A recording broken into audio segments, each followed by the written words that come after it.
Well, to discuss the life and legacy of John Lewis, I'm joined by Clayborne Carson. He's a professor of history at Stanford and the director of the Martin Luther King Jr. Research and Education Institute. Professor Carson, thanks so much for being with us. John Lewis fought for civil rights right up until the end, and recent protests have shown us there's much more work to be done. I think so, and I think John Lewis was one of those who recognized that. His struggle did not end simply with the passage of civil rights legislation. He understood that passing a law does not necessarily guarantee the right to vote for every person, and he continued to fight against other ways of restricting voting, and for many other causes. He was very much involved in the effort to free South Africa from the apartheid system. So I think he was a great figure. He was one of the first individuals I saw. I was at the March on Washington in 1963, and of course everyone talks about Martin Luther King's I Have a Dream speech, but John Lewis was the person I wanted to hear because he was closest to my own age. He was, like myself, a college student, and he was the one who kind of represented my generation. You mentioned voting there. I want to talk about voting rights and HR 4, House Resolution 4, and John Lewis's role as a lawmaker. He's been called the conscience of the Congress. I think he was always that way. He was the conscience of the movement, even within the civil rights struggle. There were always conflicts, but he was a person whose principles were very firm. He was for using nonviolence.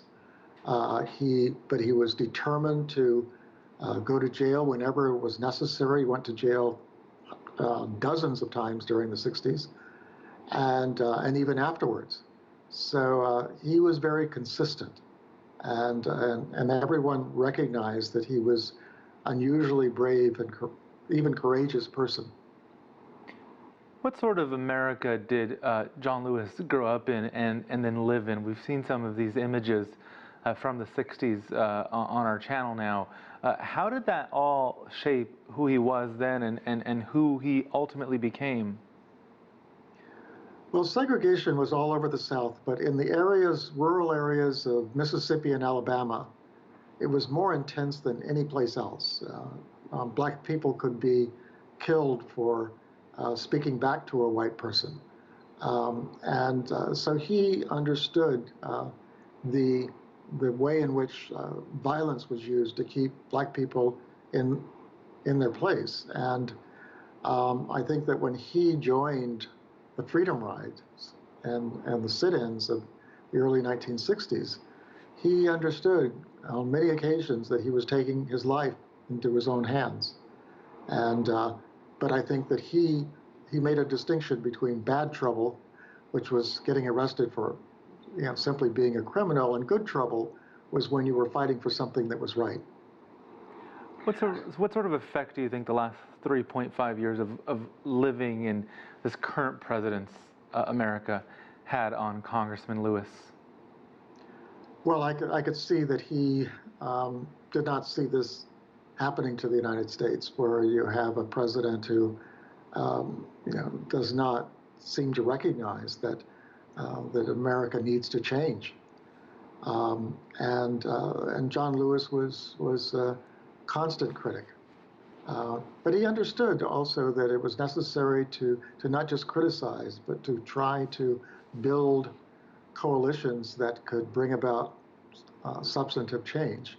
And he was always willing to work with anyone. I remember traveling with him in India to celebrate the 50th anniversary of King's trip to India.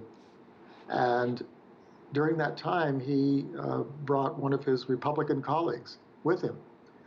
And it was an effort to say, we may disagree politically, but I want you to see what I'm seeing about the impact of Gandhi's legacy on Martin Luther King. And I think that was representative of him. And on another occasion, one of the people who had beaten him in Selma, Alabama, member of the Klan, came to his office to apologize. And he accepted the apology. He understood that the purpose of nonviolence is to try to change people, not to simply reject them. And so I think that was part of his value system. That he was always reaching out to those who did not necessarily agree with him. Professor Clayborne Carson from Stanford University, thank you for sharing your thoughts. Good to speak to you.